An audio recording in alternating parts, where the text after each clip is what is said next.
기도하옵나이다. 아멘.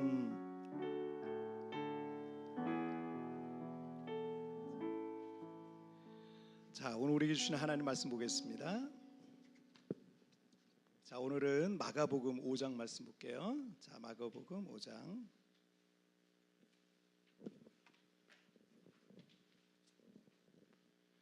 자, 마가복음 5장 25절부터 34절까지 오늘 믿음의 한계를 돌파하라. 오늘 세 번째 주일 시간입니다. 자, 마가복음 5장 25절부터 34절까지 말씀 한 절씩 교독할 때 제가 25절 말씀 먼저 봉독해 올리겠습니다. 12해를 혈루증으로 알아온 한 여자가 있어 이사에게 괴로움 받았고 가진 것도 다 휘어였으되 효임이 없고 도리어 더 중하여졌던 자예.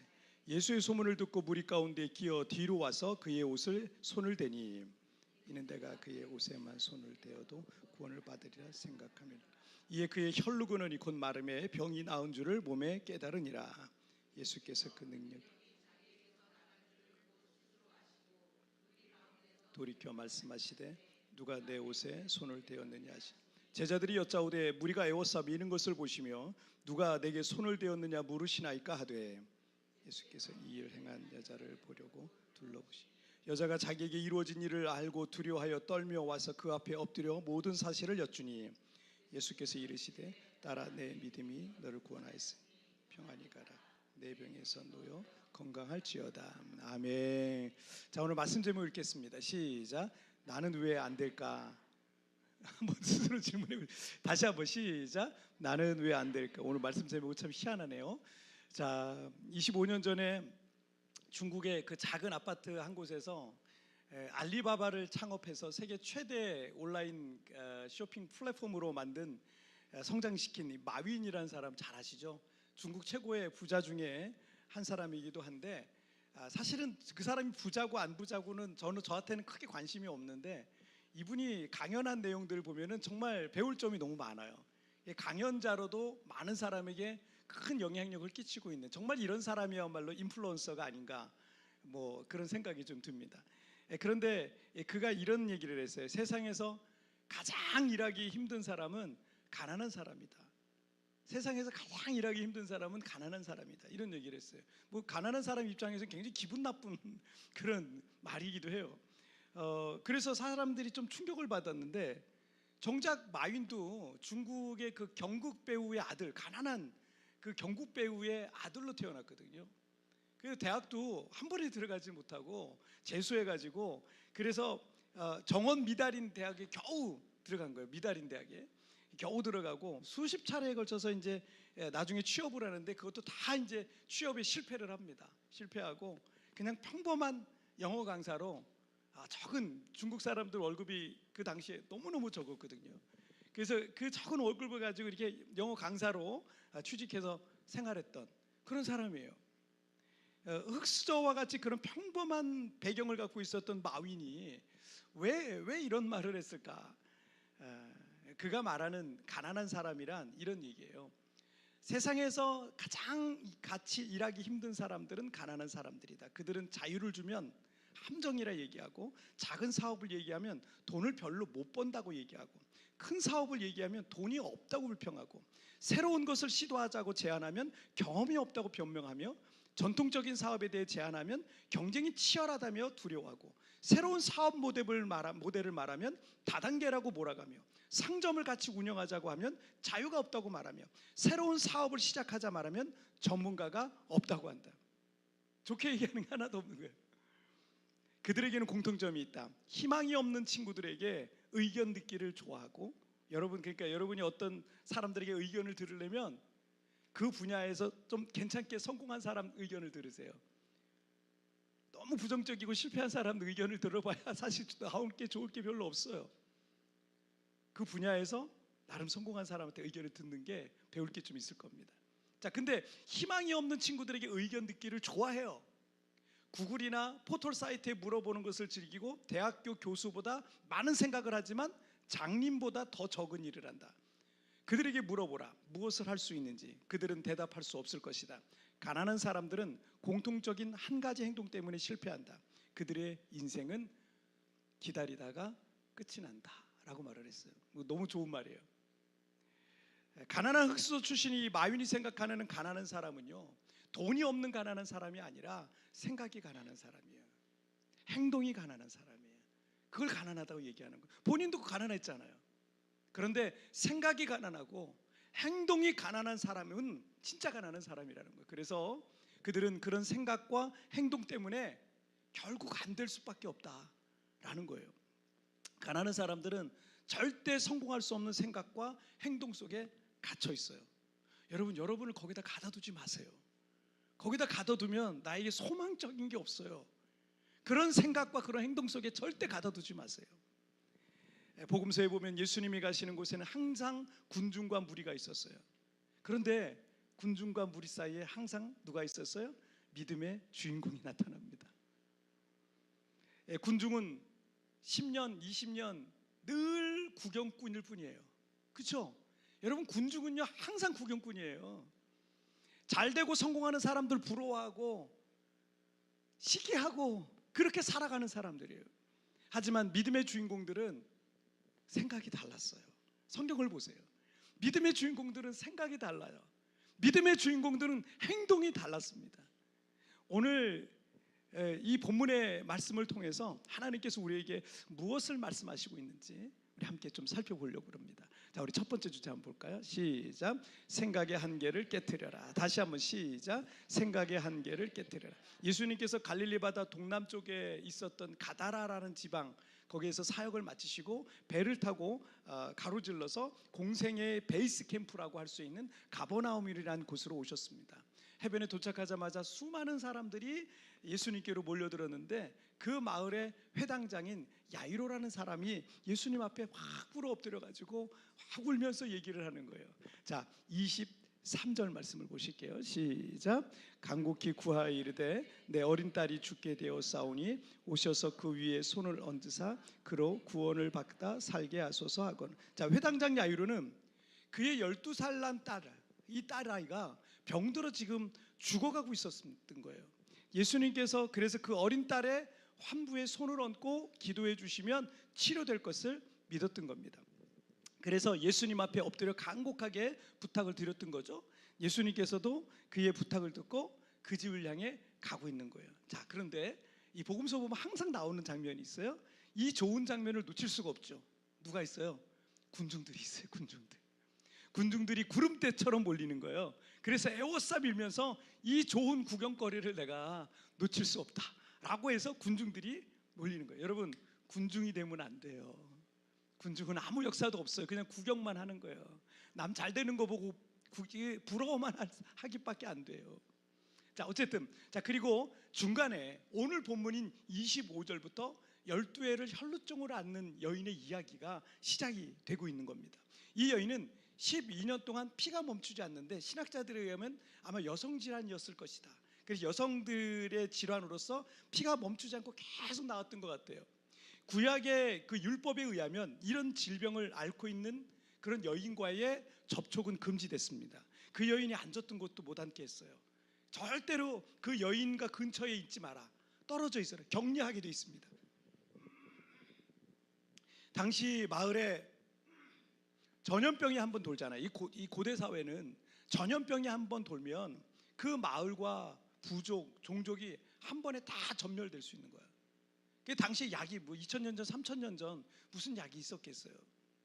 약이 없으니까 이런 피 질환으로 인해서 무슨 이 피에는 그런 바이러스가 많잖아요. 그러니까 이런 질환으로 인해서 무슨 바이러스가 전염될지 모르기 때문에 이 구약 성경에 보면은 이 피 이런 출혈이 있는 사람하고는 가까이 하지 마라, 만지지 마라, 이런 내용이 나와요. 그 이유가 위생적이고 보건적인 그런 이유도 있지 않았을까 이렇게 생각을 해보는 거죠. 어쨌든 사람들하고 접촉을 할 수가 없습니다. 가까이 있을 수가 없어요. 자, 26절 말씀을 보실게요. 시작. 많은 의사에게 많은 괴로움을 받았고 가진 것도 다 허비하였을 때 아무 효용이 없고 도리어 더 중하여졌던 자야. 아멘. 자, 이 여인이 예수님께로 오기까지 어떤 일들이 있었는지를 보여주고 있죠. 이 여인은 그 병을 고치기 위해서 사람이 할 수 있는 건 다 해봤던 거예요. 용하다는 의사, 잘 고친다는 의사는 다 찾아다녀봤어요.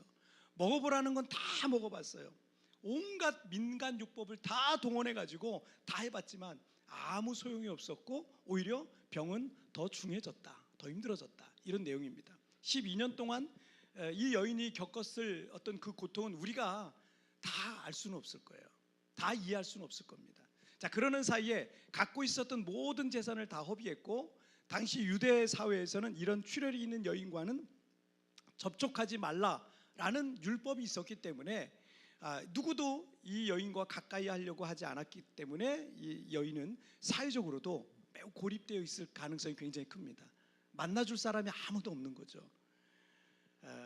아마도 계속된 출혈로 얼굴은 거의 백지장처럼, 아까 제가 남경이 우리 얼굴이 하얗다 그랬는데 얼굴이 그냥 백지차처럼 창백했을 거고, 건강 상태는 여러분 계속 출혈이 있었으니 좋았겠어요? 절대 좋지 않죠.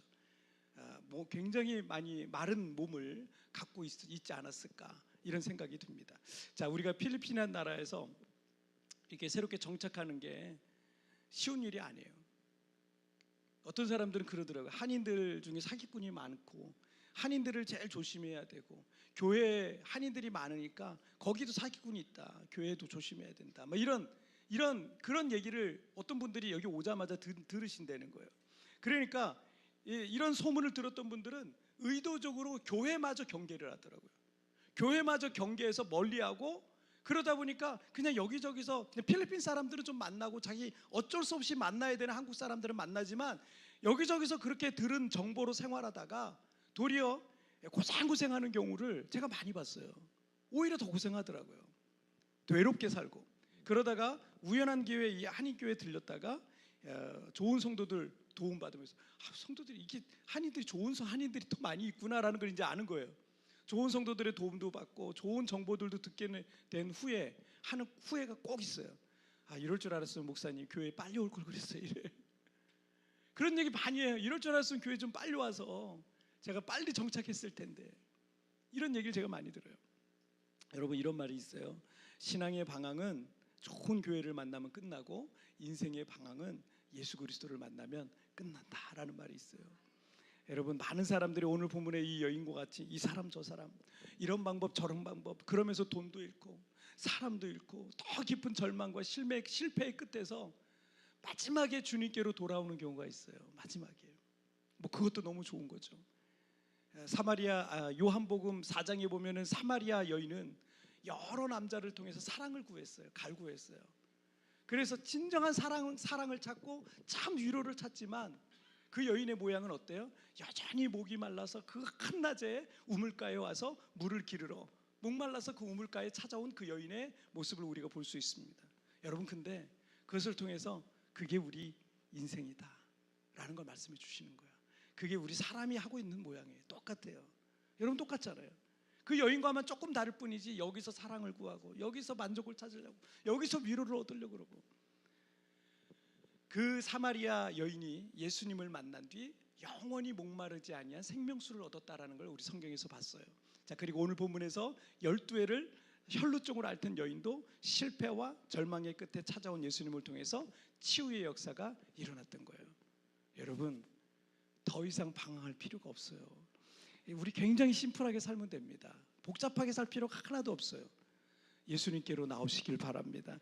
괜히 아이들도요, 이리 돌리고 저리 돌리고 고생시키지 마세요. 애들 얼마나 고생이 많아요. 공부하는 것도 힘든데 그렇게 고생시키지 마세요. 자녀들 살 길 예수님밖에 없어요. 사실은 여러분, 그 아이들이 예수님 제대로 만나잖아요. 주님께서 그 아이들 책임져 주십니다. 그 아이들 양육해 주세요. 여러분, 저도 고아로 살았잖아요. 고아로 살았는데 평생 고아로 살았잖아요. 그런데 제가 예수님 만난다면 하나님께서 제 인생을 책임져 주시더라고요. 여러분, 아이들이 예수님 만나면 하나님이 그 아이들 인생 책임져 주시고 친히 대신 양육해 주실 거예요. 부모님이 손 그렇게 많이 안 대도 괜찮더라고요. 여러분, 좋은 집이 있고 좋은 뭐 차를 구입해 보기도 하고 돈도 더 많이 벌어도 거기에 참된 만족이 없어요. 며칠 살아보세요. 며칠 몰아보세요. 며칠 좀 가져보세요. 통장에 돈이 잔뜩 있어도 여러분, 이거 어떤 사람은요 쓸 데가 없는 사람이 있어요. 만날 사람이 없는 사람이 있어요. 그래서 이거 가지고 뭐 하나, 맨날 여러분 뷔페를 맨날 먹어보세요. 얼마나 질리는지 몰라요. 여러분, 만족이 없다는 거예요. 이 세상에 그 어떤 것도 우리에게 참된 만족과 행복을 주지 않습니다. 무슨 얘기예요? 계속 목마를 거예요. 우리는 가정이 살 길 예수님밖에 없어요. 자녀의 살 길 예수님밖에 없습니다. 내 인생의 살 길 예수님밖에 없습니다. 그래서 시간 낭비하지 말고 하루빨리 예수님께로 돌아오는 게 여러분 가장 지혜로운 방법입니다. 자, 마가복음 5장 27절 28절 읽겠습니다. 시작. 예수의 소문을 듣고 무리 가운데에 끼어 들여와서 그의 옷에 손을 대니 이는 내가 그의 옷에만 손을 대어도 구원을 받으리라 생각함일러라. 자, 아멘. 자, 12해를 혈루증으로 앓으며 고통스러운 나날을 보내던 여인이 예수님에 대한 소문을 듣게 되었고 그 예수님을 간절히 뵙기를 원했는데 그 예수님이 지금 자기가 살고 있었던 가버나움에 오셨고 지금은 회당장 야이로의 딸을 고쳐주시기 위해서 그 집으로 가고 있는 중이었다는 겁니다. 자, 출혈병이 있어서 율법적으로 자신은 부정한 여인이었거든요. 부정한 여인이었기 때문에 사람들과 접촉이 있으면 안 되는 거예요.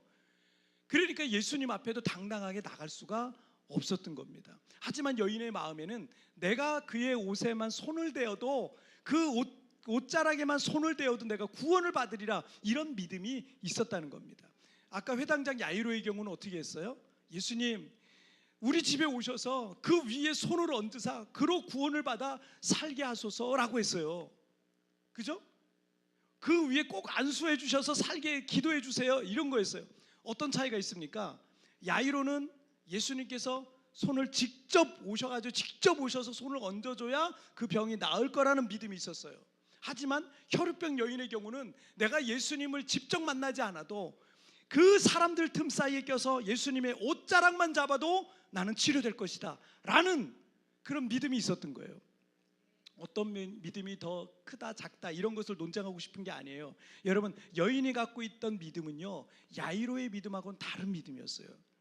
그러나 중요한 것은 손을 얹고 기도하든 저 옷자락만 잡아도 낫게 될 것이라는 믿음이 있든 중요한 것은 예수님에 대한 믿음이었던 거예요. 예수님에 대한 믿음. 어떤 믿음이든, 여러분 어린아이가 갖고 있는 믿음은 또 어떤 믿음이겠어요? 어른들이 갖고 있는 그런 똑똑한 그 머리 많이 굴린 그런 믿음은 아닐 거 아니에요. 그런데 예수님께서 그 어린아이들의 믿음을 칭찬하셨잖아요. 여러 어린아이들이 성경 66권을 알기는 압니까? 모르잖아요. 그런데도 어린아이가 갖고 있는 예수님에 대한 그 믿음, 그게 어떤 믿음이든 그 믿음이 있으니까 예수님께서 그것을 기뻐하시는 거예요. 자, 이 여인은 야이로가 갖고 있었던 사실 그 믿음의 한계는 뭐였어요? 예수님 꼭 오셔서 손을 얹고 기도해 주셔야 돼요, 이거였어요. 그런데 이 여인은 그 믿음의 한계를 돌파했던 거예요. 넘어갔던 거예요. 자, 회당장 야이로는 예수님이 꼭 신방 오셔서 손을 얹고 기도해 주셔야 될 거라는 믿음이 있었어요. 그 또한 귀한 믿음이에요.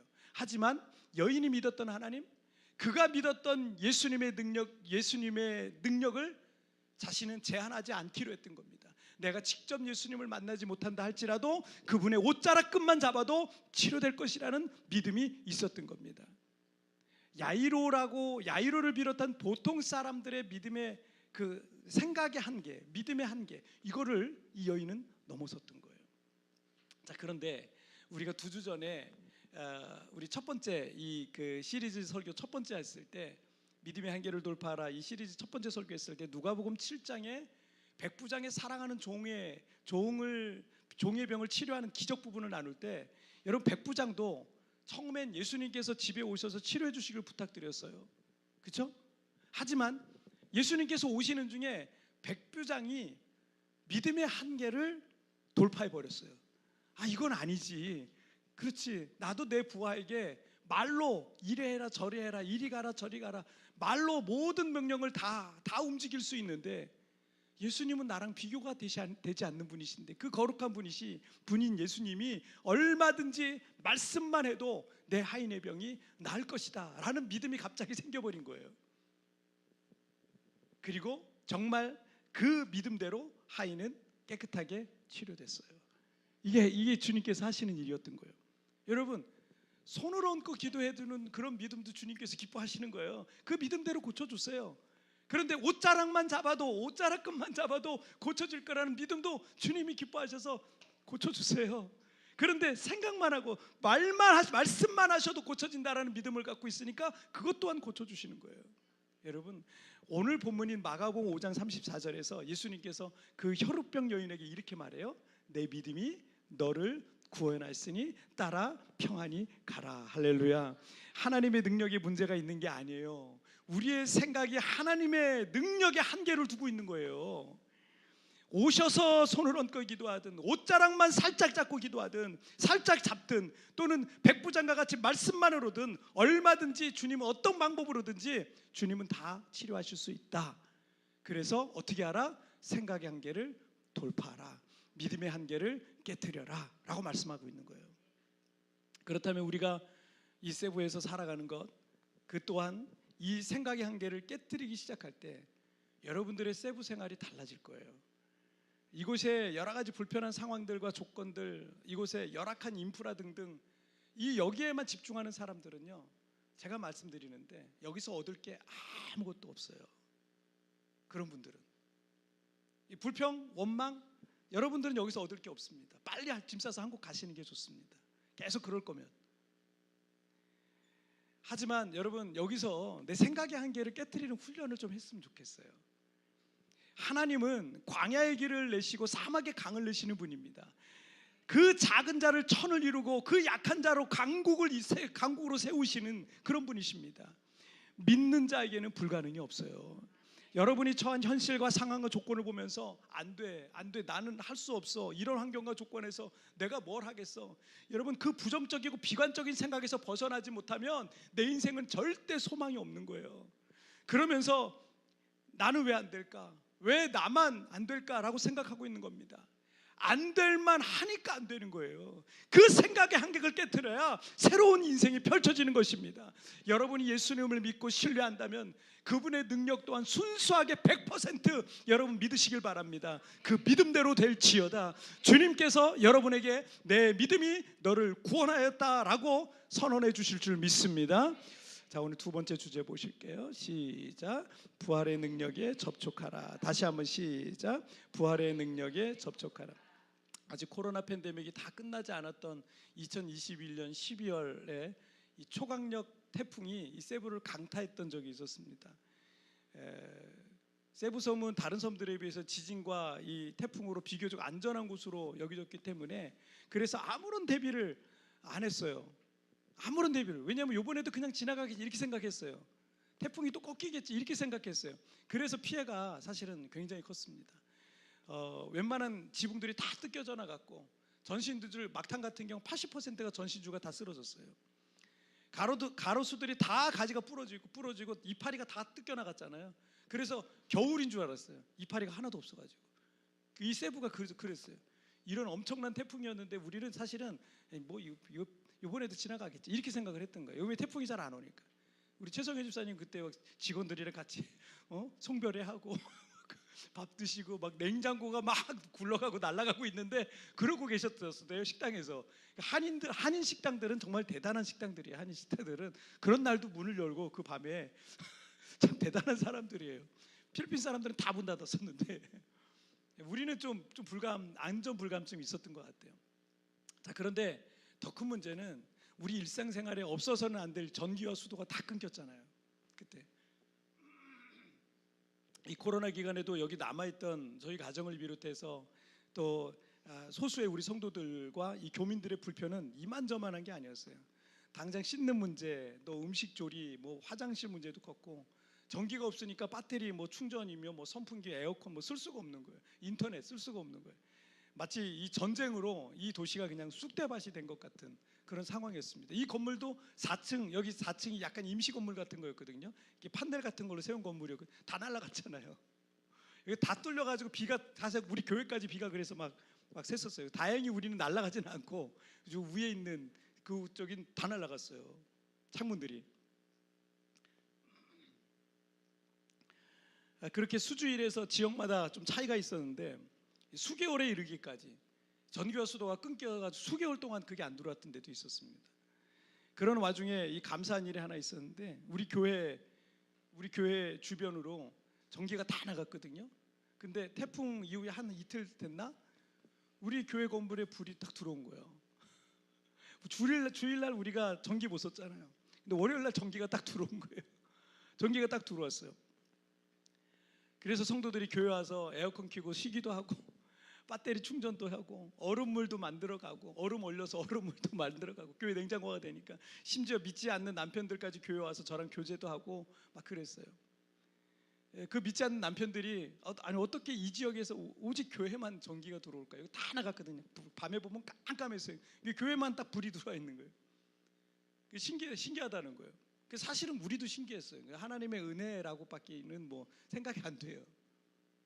사람들이 전기를 찾아서 교회에 올라와서 플러그에 콘센트 꽂았더니 불이 들어와요. 선풍기가 돼요.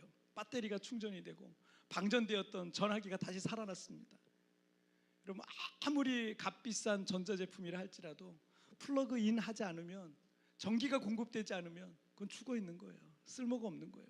그런데 그 작은 플러그에 전기가 흐르는 그 콘센트에 다 접촉하는 순간 어떤 일이 벌어져요? 모든 전자제품은 다 살아나게 돼 있는 거예요. 여러분, 28절 말씀을 보실게요. 시작. 이는 내가 그의 옷에만 손을 대어도 구원을 받으리라 생각함일러라. 아멘. 혈루증에 걸렸던 여인은 예수님의 손과 몸뿐만 아니라 예수님의 옷자락에도 그 생명의 전류가 흐른다고 믿었던 거예요. 그 생명의 영적 전류가 흐르고 있다는 걸 믿었어요. 그래서 손을 내밀어서 그 옷자락 끝만 살짝 잡아도 병이 치료될 것을 믿었던 겁니다.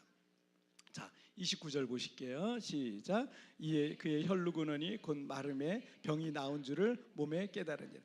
12년 동안 어떤 의사도 어떤 약도 어떤 방법으로도 안 되었던 것이 즉시로 치료됐어요. 마치 전기가 몸에 흐르듯, 여러분 전기가 순간적으로 몸에 흐르잖아요. 근데 그 몸이 흐르듯 피가 멈추고 병이 나은 것을 여인이 느낄 수가 있었던 겁니다. 방전되었던, 죽어 있었던 것과 같았던 여인의 몸이 살아났던 겁니다. 자, 30절 보실게요. 시작. 예수께서 그 능력이 자기에게서 나간 줄을 곧 스스로 아시고 무리 가운데 돌이켜 말씀하시되 누가 내 옷에 손을 대었느냐 하시니. 자, 그 여인에게 치유의 역사가 일어나는 동시에 예수님께서도 치유의 능력이 본인에게서, 자기에게서 흘러나간 것을 느끼셨다는 거예요. 옷에 신비한 어떤 능력이 있었던 게 아니에요. 하지만 그 여인의 그 믿음대로 된 거예요. 예수님은 그 여인이 갖고 있던 그 믿음에 응답하신 거예요. 예수님은 부활의 주님이십니다. 때문에 예수님의 옷자락을 잡던 부활의 주님을 믿음으로 바라보는 이들이요, 그 부활의 능력에 접촉하게 되어 있는 것입니다.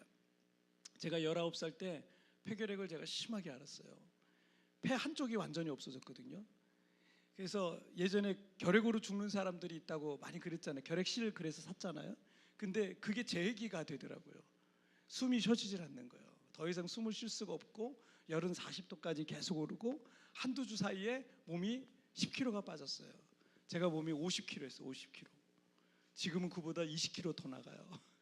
50kg였어요. 50kg.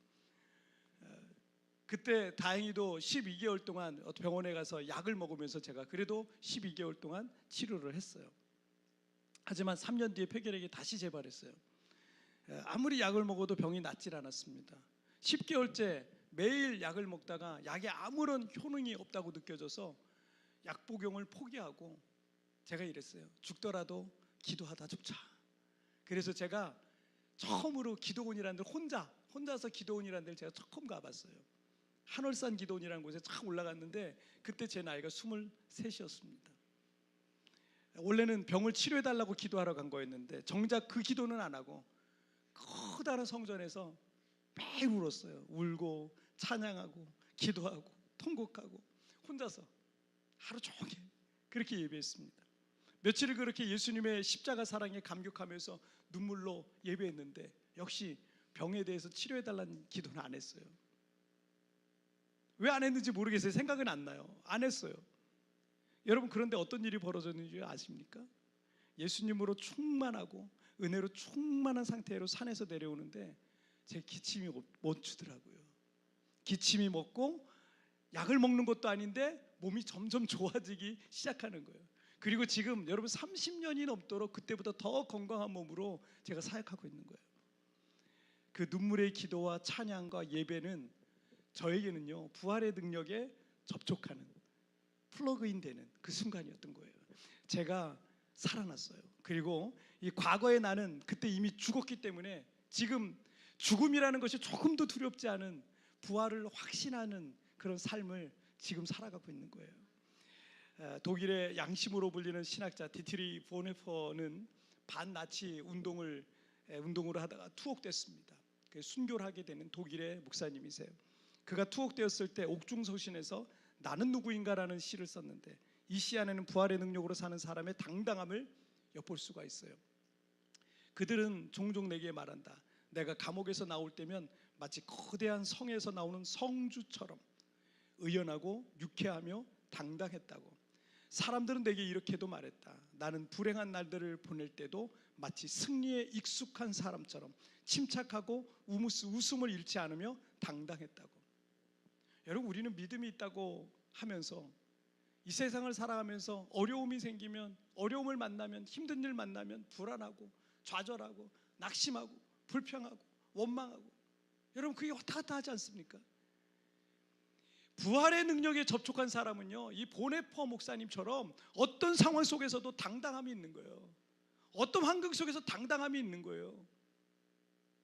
마치 부활을 눈앞에서 보고 있는 사람과 같은 그 평안과 기쁨과 소망과 당당함이 그의 삶에서 묻어나기 시작하는 겁니다. 보네퍼 목사님은 이 시의 마지막에 이렇게 썼어요. 나는 누구인가? 내가 누구이든 당신은 나를 아시니 오 하나님, 나는 당신의 것입니다 라고 그랬어요. 여러분, 나는 하나님 거예요. 내 인생도 하나님 겁니다. 내 미래도 하나님 겁니다. 내 진로도 하나님 겁니다. 그래서 우리는 주님이라고 부르잖아요. 나의 주인님이라고 부르는 것입니다. 나의 주인이에요. 내가 주인이 아닙니다. 여러분, 그분께 맡기시길 바랍니다. 내 인생을 맡기고 내 미래를 맡기고 자녀를 맡기고 주권을 맡기고 여러분의 미래를 다 맡기세요. 부활의 주님께 완전히 맡기시길 바랍니다. 걱정과 두려움은 사라지기 시작할 겁니다. 모든 불안과 걱정과 슬픔과 눈물은 여러분에게서 떠나가게 될 줄 믿습니다. 우리의 인생이 비록 고될 수 있어요. 그러나 이 고된 인생 속에서 부활의 능력을 날마다 맛보는 성도의 삶이 될 줄 믿습니다. 자, 오늘 말씀 두 가지 나눴죠. 한번 읽어볼까요? 시작. 생각의 한계를 깨트려라. 부활의 능력에 접촉하라. 다시 한번 시작. 생각의 한계를 깨트려라. 부활의 능력에 접촉하라. 아멘. 여러분, 그렇습니다. 우리가 생각의 한계를 깨트리지 않으면 절대 우리에게 서로 좋은 날이 올 수 없습니다. 그리고 내가 약하니까 부활의 능력에 접촉해서 살아야 되는 거야. 손을 내밀어서 주님의 옷자락을 붙잡길 바랍니다. 우리 찬양 같이 하나 드릴까요?